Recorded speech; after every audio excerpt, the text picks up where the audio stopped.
दोस्तों, अगर हम नेशनल क्राइम रिकॉर्ड्स ब्यूरो के डेटा की माने तो वर्ष 2020 में 4,93,000 से ज़्यादा मामले चोरी यानी कि थेफ्ट से जुड़े हुए दर्ज किए गए। ऐसे में थेफ्ट जो है वो सर्वाधिक घटित होने वाले अपराधों में से एक बन जाता है। आज की अपनी इस वीडियो में हम थेफ्ट या चोरी की डेफिनेशन देखेंगे और साथ ही में देखेंगे कुछ बहुत ही रोचक इलस्ट्रेशंस थेफ्ट से जुड़े हुए और देखेंगे कि क्या ये वाकई में थेफ्ट की डेफिनेशन में आते हैं या नहीं। So welcome to study IQ। My name is Chand Kuba. एक बहुत ही इंपॉर्टेंट इन्फॉर्मेशन उन सभी स्टूडेंट्स के लिए जो किसी भी स्टेट सर्विस की तैयारी कर रहे हैं, किसी भी स्टेट जुडिशियल सर्विस की खास करके तैयारी कर रहे हैं। स्टडी IQ का जो जुडिशियल सर्विसेज का जो कोर्स है अब आपके लिए अवेलेबल है 14,999 रुपीज़ में, जिसकी एक्चुअल जो कीमत है वो है 38,000 रुपीज़। सो आप इसका लाभ उठा सकते हैं। ये ऑफर थोड़े ही टाइम के लिए यहाँ पर आपके लिए लाया गया है। और एक और इन्फॉर्मेशन की, अगर आप मेरी वीडियोस की पीपीटीज डाउनलोड करना चाहें या फिर लीगल क्विजेज में पार्टिसिपेट करना चाहें तो टेलीग्राम के इस चैनल पर जाकर आप सब्सक्राइब कर सकते हैं। देखिए, तीन इंपॉर्टेंट क्वेश्चंस मैं यहाँ पर आपसे पूछना चाहूँगा, तीन इलस्ट्रेशंस है बेसिकली। पहला तो ये कि कहता है कि एक लड़का है जिसका नाम है टिम, वो अपने दोस्त के घर पे जाता है। उसको अपने दोस्त के घर पे एक बहुत ही वैल्यूएबल या एक बहुत ही कीमती चीज़ दिखाई देती है। लेट्स से एक गोल्ड की रिंग उसे वहाँ पर दिखाई देती है, वहीं पर पड़ी थी। इसने क्या किया, इसने उस गोल्ड की रिंग को उठाकर उसके दोस्त के घर में ही वहीं पर कहीं छुपा दिया, इस नियत से कि अगले कुछ दिनों बाद मैं वापस आऊंगा यहाँ पर और फिर इसे उठाकर ले जाऊंगा। अब सवाल ये उठता है कि क्या इसने कोई अपराध किया है या क्या ये चोरी की डेफिनेशन में आ जाएगा। दूसरा सवाल ये कि एक लड़का है जिसका नाम है एक्स, उसने दूसरे व्यक्ति की पॉकेट में हाथ डाला इस नियत से कि उसकी पॉकेट में जो भी सामान रखा हुआ जो दूसरे व्यक्ति की पॉकेट में जो भी सामान होगा ये उसे चुरा लेगा, लेकिन उसकी पॉकेट में कुछ भी नहीं था। अब सवाल उठता है कि क्या इसने चोरी का अपराध किया है उस व्यक्ति की पॉकेट में हाथ डालकर। एंड तीसरा ये कि एक बच्चा था, एक लड़का था, उसकी माँ बहुत बीमार है।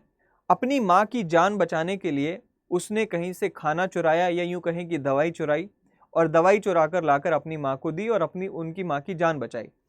ऐसे में सवाल उठता है कि क्या इसे भी हम चोरी के अपराध में शामिल करेंगे? अगर हाँ तो क्यों, अगर नहीं तो क्यों? इन तीनों सवालों का उत्तर समझने के लिए हमें चोरी की यानी कि थेफ्ट की डेफिनेशन समझनी होगी, जो कि दी गई है सेक्शन 378 IPC में। पहले एक प्लेन रीडिंग हम थेफ्ट की डेफिनेशन की लेते हैं, फिर इसके इंग्रेडिएंट्स को समझेंगे। जब वो समझ आ गए तो हम सभी सवालों के उत्तर अपने आप ही दे पाएंगे। सबसे पहले तो यहां पर क्या कहा गया, कहते हैं जी थेफ्ट, whoever intending, अब जो भी इंपॉर्टेंट वर्ड्स है उसे हम यहां पर अंडरलाइन करते रहेंगे।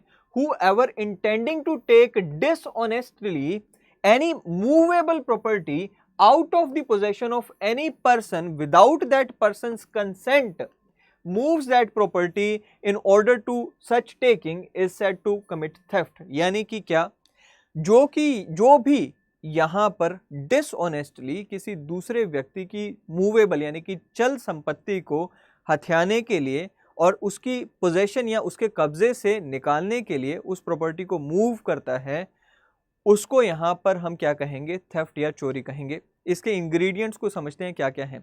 पहला जो इंग्रेडिएंट होता है थेफ्ट या चोरी के कृत्य का, वो ये होता है कि इंटेंशन या नियत जो है वो खराब होनी चाहिए, इंटेंशन टू टेक होनी चाहिए। यानी कि यहाँ पर जो इंटेंशन होनी चाहिए या जो नियत होनी चाहिए वो ये होनी चाहिए कि एक व्यक्ति किसी दूसरे व्यक्ति का सामान यहाँ पर रोंगफुली गेन करना चाहता है, यानी कि गलत तरीके से उसे हथियाना चाहता है। सो इसमें क्या आ गया, without the intention there is no theft. अब बिना इंटेंशन के कोई थेफ्ट हो ही नहीं सकता। फॉर एग्जाम्पल, आपने देखा कि आपके पड़ोसी के घर के बाहर एक साइकिल खड़ा है, उसमें कोई लॉक या ताला नहीं लगा हुआ है, पड़ोसी भी गए हुए हैं, उनका साइकिल है, उनको वो गए हुए हैं, भूल गए कि उनका साइकिल बाहर खड़ा है। आपको पता है कि अगर ये साइकिल यहीं खड़ा रहा कोई और उठा के ले जाएगा। आपने क्या किया, उसे बचाने के लिए उस साइकिल को उठाकर अपने घर के कंपाउंड में रख लिया। अब यहां पर आपने उस व्यक्ति की यानी कि अपने पड़ोसी की जो प्रॉपर्टी थी उसके बिना कंसेंट के या उसकी बिना सहमति के आपने उठाकर अपने घर में रख ली।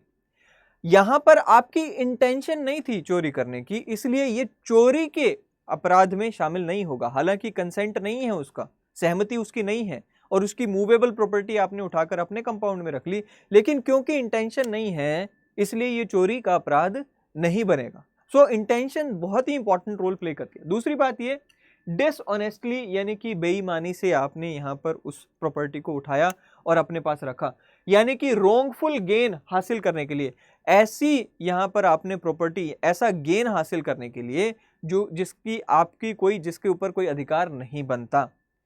आपने अगर यहाँ पर लेट्स से अगर यही साइकिल अपने पास रखी होती चोरी करने के लिए, या फिर इस नियत से कि आपका फायदा हो जाए उसका नुकसान हो जाए, ये क्या हो जाती, चोरी की डेफिनेशन में आ जाती। तीसरा क्या है, मूवेबल प्रॉपर्टी। अब देखिए चोरी जो है वो इमूवेबल या अचल प्रॉपर्टी की नहीं की जाती, अचल संपत्ति की नहीं हो सकती। ऐसी संपत्ति जो चल हो यानी कि जो मूवेबल संपत्ति हो, प्रॉपर्टी हो, उसी की चोरी हो सकती है। सो प्रॉपर्टी हमेशा इसी की हो सकती है, इस चीज को याद रखना है। आउट ऑफ पोजेशन यानी कि कब्जे से हटाना इज इनफ। अब जैसे कि हमने यहां पर कहा कि टिम अपने दोस्त के घर में गया, उसने उसके घर से प्रॉपर्टी या वैल्यूएबल कोई भी सोने की अंगूठी थी उसे हटा दिया और वहीं पर छुपा दिया।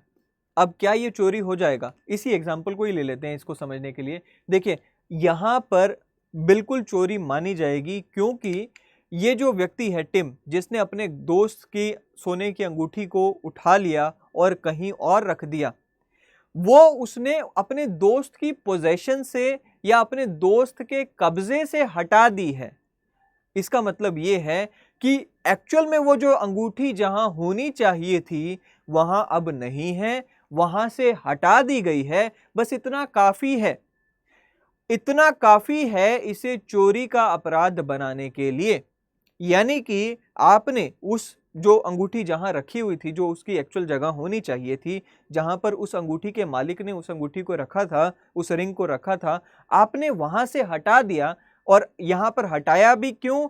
इस नियत से कि इसे आप चुराना चाहते हैं, रोंगफुल गेन करना चाहते हैं। तो इसको आपने क्या कह दिया? इसे आपने चोरी का अपराध मान लिया। एंड आखिरी इंग्रेडिएंट क्या है? विदाउट दैट पर्सन्स कंसेंट, यानी कि उस प्रॉपर्टी का जो मालिक है उसकी कंसेंट, उसकी सहमति के बिना आपने इसको हटाया।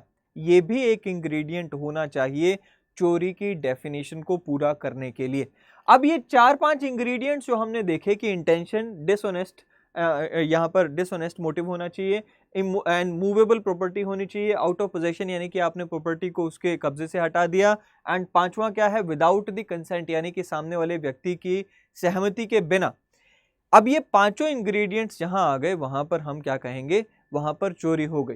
सो अगर ये पहला एग्जांपल जो हमने लिया कि वो आपने अपने दोस्त या टिम ने अपने दोस्त के घर जाकर प्रॉपर्टी को छुपा दिया, कहीं पर अंगूठी को छुपा दिया कि बाद में ले जाऊंगा, पहली बात तो ये आ गई कि उसकी इंटेंशन थी प्रॉपर्टी की को चोरी करने की। सो पहला तो ये हो गया। दूसरा क्या हो गया? Causing wrongful gain to him. यहां पर वो जो एक्चुअल मालिक था उस प्रॉपर्टी का, उसे नुकसान पहुंचाना चाहता था एंड अपने आप को इलीगली बेनिफिट करना चाहता था, ऐसा फायदा उठाना चाहता था जिसको वो लीगली एंटाइटल्ड नहीं है। तीसरा यहां पर हमने इंटेंशन कही, मूवेबल प्रॉपर्टी थी क्योंकि सोने की अंगूठी का हमने एग्जांपल लिया। And out of possession does not mean literally to bring it away, but merely moving of any property from its place where it should be amounts to theft. अब जहां होनी चाहिए थी, फॉर एग्जाम्पल उन्होंने वो अंगूठी table पर रखी हुई थी, उन्होंने वहां पर अपने ही घर में टेबल पर रखी थी, वहां होनी चाहिए थी, लेकिन इसने वहां से हटा दिया, ये अपराध हो गया। There is no question of consent in this case. Again consent तो कहाँ ही लिया उसने? अपने दोस्त से थोड़ी ना पूछा कि मैं यार इसको छुपा रहा हूँ, थोड़े दिन में ले जाऊंगा, मुझे सहमति दो। अगर इसके दोस्त ने कह दिया होता कि यार छुपा ले, थोड़े दिन में ले जाइए, तो फिर तो चोरी रही नहीं जाती ना। सो कंसेंट तो कुछ हुआ ही नहीं। नेक्स्ट क्वेश्चन यहाँ पर क्या है कि एक व्यक्ति ने अपने किसी जानकार या किसी भी व्यक्ति की पॉकेट में हाथ डाला, पॉकेट में हाथ डाला था इस नियत से कि भाई मैं वहां से जो भी पॉकेट में वैल्यूएबल थिंग होगी, जो भी प्रॉपर्टी, जो भी मूवेबल प्रॉपर्टी होगी, उसे हटा दूंगा, चुरा लूंगा। लेकिन पॉकेट में कुछ नहीं था। ठीक है, आजकल डिजिटल करेंसी का जमाना है, पैसे कौन रखता है? मान लो मोबाइल भी ऊपर वाली पॉकेट में था, उसने यहाँ पे हाथ डाला इस वाली पॉकेट में, मान लो कुछ नहीं मिला। ऐसे में चोरी का अपराध तो नहीं हुआ, क्योंकि जो चीज मूव होनी चाहिए थी वो प्रॉपर्टी मिसिंग थी। बट यस, यहां पर अटेम्प्ट टू थेफ्ट जरूर हो गया। Let's read it. कहते हैं जी अपराध हुआ है, the offence has been committed, but because the act of X was not completed thus he can not be punished for offence of theft. चोरी अगेन मूवेबल प्रॉपर्टी होनी चाहिए थी, एक जगह से दूसरी जगह हिलनी चाहिए थी, वो तो नहीं हुआ, इसके लिए यहाँ पर चोरी तो नहीं हुई। अटेम्प्ट टू थेफ्ट जरूर हो गया। अब अटेम्प्ट टू थेफ्ट की जो सजा है वो, पहली बात अटेम्प्ट टू थेफ्ट क्यों हुआ, क्योंकि यहाँ पर जो वो व्यक्ति था उसने, जिसने पॉकेट में हाथ डाला था, उसने तैयारी की, तैयारी करने के बाद चोरी की, तैयारी करने के बाद चोरी की घटना को अंजाम देने की कोशिश भी की, यानी कि एग्जीक्यूशन भी की। इसका मतलब यहां पर क्या हो गया, वो अटेम्प्ट हो गया, यहां पर उसने कोशिश की। अब इसको जो सजा मिलेगी वो 378 read with section 511 of IPC, जहां पर अटेम्प्ट की सजा दी जाती है, इसके तहत 511 के तहत उसे सजा मिलेगी अटेम्प्ट टू थेफ्ट की। नेक्स्ट क्वेश्चन है, जो पुअर बच्चा था उसने अपनी मां की जान बचाने के लिए खाना या दवाई चुराई, अब क्या ये अपराध माना जाएगा? देखिए यहाँ पर एक थोड़ा सा मोरल एंगल यहाँ पे जरूर आ जाता है। देखिए दो नैतिक विचार यहाँ पर आते हैं, या दो नैतिक प्रश्न आते हैं। पहला तो ये कि उस बच्चे की ये नैतिक जिम्मेवारी है कि वो अपनी मां की जान बचाए। दूसरा ये कि उस बच्चे की ये भी एक नैतिक जिम्मेवारी है कि वो चोरी ना करे। ऐसे में एक नैतिक जो एंगल है उसे ठीक करने के लिए आप दूसरा नैतिक एंगल या दूसरा मॉरल एंगल नहीं बिगाड़ सकते। सो यहां पर थेफ्ट तो हुआ है, चोरी तो हुआ है, चोरी की घटना तो घटी है, लेकिन जब इस बच्चे को अदालत में लेकर जाया जाएगा, या फिर यूं कहें कि JJ board, juvenile justice board के सामने लेकर जाया जाएगा, तो जो इसको सजा मिलेगी उस सजा में इस चीज को देखा जाएगा कि किन सर्कमस्टेंसेस में इस बच्चे ने वो जो दवाई या खाना चुराया। सो उनको ध्यान में रखते हुए इसको जो सजा मिलनी चाहिए उसमें कमी की जाएगी। अब मेरा सवाल आपसे ये है कि क्या आप अपनी ही प्रॉपर्टी को चुरा सकते हैं? क्या आप अपनी ही प्रॉपर्टी को, मूवेबल प्रॉपर्टी को चुरा सकते हैं? तो जवाब है यस, आप अपनी प्रॉपर्टी को भी चुरा सकते हैं। कैसे? जानते हैं। मान लीजिए आपने अपनी घड़ी जो है किसी दुकानदार को दी गिरवी रखने के लिए, या यूं कहें कि ठीक करने के लिए। अब कुछ दिन बाद आप उस दुकानदार की दुकान पर जाते हैं, वहां देखते हैं कि आपकी जो घड़ी है तो वो आप ही का मालिकाना हक है, आपने उसको ठीक करने के लिए दी है, लेकिन वो घड़ी जो है वो काउंटर पे आगे आगे पड़ी है और वो दुकानदार वहां पर नहीं है। एक्चुअल में वो घड़ी किसकी पोजीशन में है? वो एक्चुअल में घड़ी उस दुकानदार की पोजीशन में। बेशक आप उसके मालिक हो, लेकिन एज ऑफ नाउ वो किसकी पोजीशन में है या किसके कब्जे में है? वो उस व्यक्ति के कब्जे में है जो कि जिसको आपने वो घड़ी दी है। अब अगर आप वहां से इस घड़ी को मूव करते हो, या जहां पर आपने ये घड़ी गिरवी रखने के लिए दी थी, अब वहां से आप इस घड़ी को मूव करते हो without the consent of that person जिसकी यहाँ पर आपने घड़ी, जिसको आपने गिरवी रखी है, और इस नियत से कि वो घड़ी भी आप ले लो, उसके बाद उससे आप मुआवजा भी मांग लो कि यार मेरी घड़ी आपको मैंने दी थी, आपने यहाँ पर नहीं संभाली, तो क्या हो गया? रोंगफुल गेन हो गया। ऐसा गेन हासिल करने के लिए जिसको आप वाकई इंटाइटल्ड नहीं हो, तो इस केस में आपने अपनी ही प्रॉपर्टी को चुरा लिया। सो यहां पर यह भी पॉसिबल है। अच्छा, इसी के साथ साथ सेक्शन 378 में कुछ और बातें भी कही गई हैं, वो भी हम यहां पर समझ लेते हैं, जो कि इसी से जुड़ी हुई हैं।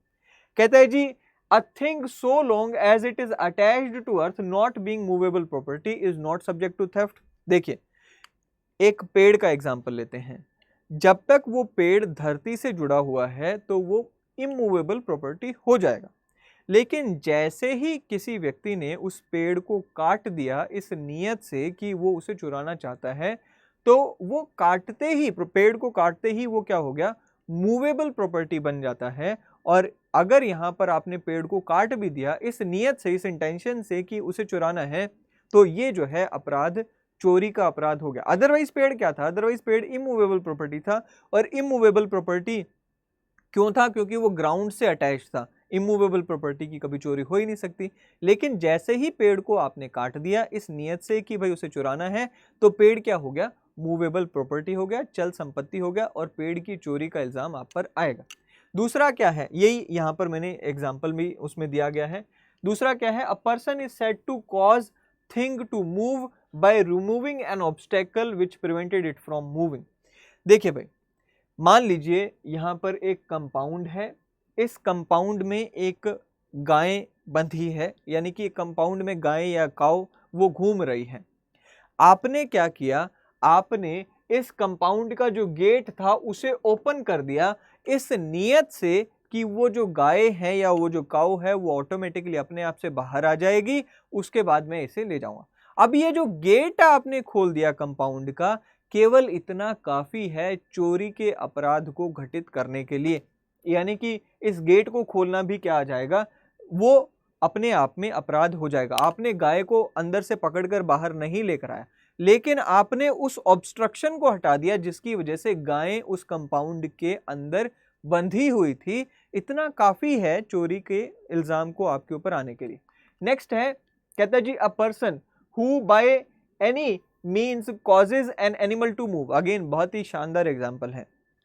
मान लीजिए आपने एक बैलगाड़ी देखी, यहाँ पर उसका एग्जाम्पल भी दिया गया है। मान लीजिए आपने एक बैलगाड़ी यहाँ पर देखी, मान लीजिए ये बैलगाड़ी है, ठीक है। अब यहाँ पर क्या है, बैलगाड़ी आपने देखी, उस बैलगाड़ी के ऊपर काफी सारा सामान लदा हुआ था। आपने इस नियत से कि मैं उस सामान को चोरी कर लूं, बैलगाड़ी को अपने कब्जे में लेकर उसे चलाना शुरू कर दिया। जैसे ही आपने बैलगाड़ी को आगे बढ़ाया, आपके ऊपर वो जो सामान यहाँ पे पड़ा है ना, उसकी चोरी का इल्जाम आ जाएगा। यानी कि आपने अब क्या कर दी, उस सामान की चोरी कर दी जो कि बैलगाड़ी के ऊपर रखा था। सो बेसिकली यहाँ पर वही बताया गया है, a person who by any means causes an animal to move is said to move that animal or and to move everything which in the consequence of the motion so caused is moved by that animal। so यहाँ पर बैलगाड़ी का भी example हो सकता है। एक घोड़ा है, उसके ऊपर सामान लदा है, आपने घोड़े को मूव किया इस इंटेंशन से कि वो सामान भी आप चोरी कर लो। तो जैसे ही आपने घोड़े को मूव किया, आपने सामान को हाथ भी नहीं लगाया, लेकिन जो घोड़े को ही आपने मूव कर दिया, हॉर्स को आपने मूव कर दिया, तो वो जो सामान घोड़े के ऊपर रखा था उसकी भी चोरी आपने कर ली। आगे बढ़ते हैं, कुछ और बातें यहाँ पर बताई गई हैं। जैसे कि सबसे पहली बात तो जो चोरी है वो नैतिक यहाँ पे गलत भी है, मॉरली भी वो गलत है, नैतिक तौर पे भी गलत है और लीगली भी गलत है। सेक्शन 378 आईपीसी में इसे डिफाइन किया गया है और सेक्शन 379 आईपीसी में इससे जुड़ी सजा का प्रावधान दिया गया है। क्या सजा है, चोरी के लिए यहाँ पर 3 साल तक की सजा और फाइन लगाया जा सकता है। यानी कि 3 साल तक का कारागार, इम्प्रिजनमेंट और फाइन आपके ऊपर लगाया जा सकता है। दूसरी बात ये कि क्योंकि चोरी जो है वो विदाउट वारंट, आपको यहाँ पर इसके लिए ऑफेंस के लिए यहाँ पर पुलिस को ऑफेंस की वारंट की जरूरत नहीं होती, आपको अरेस्ट किया जा सकता है और ये नॉन बेलेबल यहाँ पर ऑफेंस माना जाता है। सो पहली बात तो ये कॉग्निजेबल हो गया और दूसरी बात क्या हो गया, नॉन बेलेबल का मतलब ये कि यहाँ पर जो आपको यहाँ पर जो है नॉन बेलेबल का मतलब ये हो गया कि जो बेल यहाँ पर आपको मिलनी है वो कोर्ट से ही मिलेगी, वो भी कोर्ट अपनी डिस्क्रिशन के हिसाब से अगर देना चाहे तो देगा, आपका बेल एक अधिकार नहीं रह जाता है। सो ये कुछ पहलू थे चोरी से यानी कि थेफ्ट से जुड़े हुए। आई होप कि आपको थेफ्ट का मीनिंग समझ आया होगा, जो हमने इलस्ट्रेशंस डिस्कस की वो समझ आई होंगी। अगली वीडियो में फिर एक बार मिलेंगे। Till then thank you and have a great day ahead.